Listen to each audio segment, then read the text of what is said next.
तू हमरा के छोड़ देलू तहरा में बहुत दम बा आ तहार सामान बा तू फरवाओ चिरवाओ हमारा लड़वा के गम बा। कि जो डूबा है पापा की परियों की प्यार में वो एक न एक दिन गया ही है हाथी के घर में।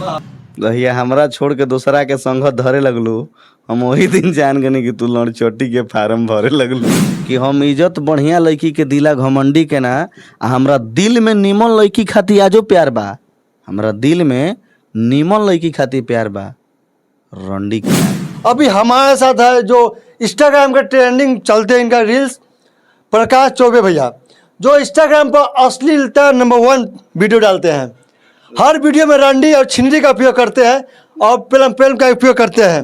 उनका इंस्टाग्राम आई डी खोल कर देख लीजिएगा। तो चलिए सबसे पहले भैया आपका स्वागत है हमारे तूफान चैनल में। बहुत बहुत धन्यवाद देवता। बहुत सुंदर बताइनी हमारा बारे में। कहा आप अश्लीलता में आ गए, तो भैया सबसे पहले आप ये बताइए कि आप यहाँ पर शूट कर रहे हैं, तो कौन सा गाना शूटिंग चल रहा है? अभी लोकगीत पे काम होता, बोल बम के गाना आइल बा, ओकरा बाद लोकगीत होता सारा गीत। भैया अभी सावन का समय चल रहा है, भैया आपका एक सावन का सॉन्ग आया हुआ है, गाजा पीएम सावन भर। ये सॉन्ग पहले अपने आवाज में दोलन हो जाए तो।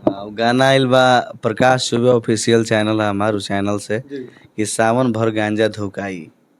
गाना के बोल बा कि बोल बम बोलत चलो, अरे मारी के गांजा भांग डोलत चलो, अरे बोल बम बोलत चलो, मारी के गांजा भांग डोलत चलो, पड़ी ना जरूरत कोनो दवाई, सुनो ये भाई कि सावन भरवा खाली गांजा धुकाई, सावन भरवा खाली गांजा धुकाई। भैया इस पर भी आपका इंस्टाग्राम पे एक शायरी भी अपलोड हुआ है इस सावन का सुबह पर। हाँ, वो शायरी भी, वो गाना में शायरी बा कि हम अपन ध्यान भोला जी में लगा देले बानी, सावन के अलख जगा देले बानी। ए भाई रोज तो 4 चिलम पीते रही, बाकी सावनवा भदू चिलम बढ़ा देले बानी।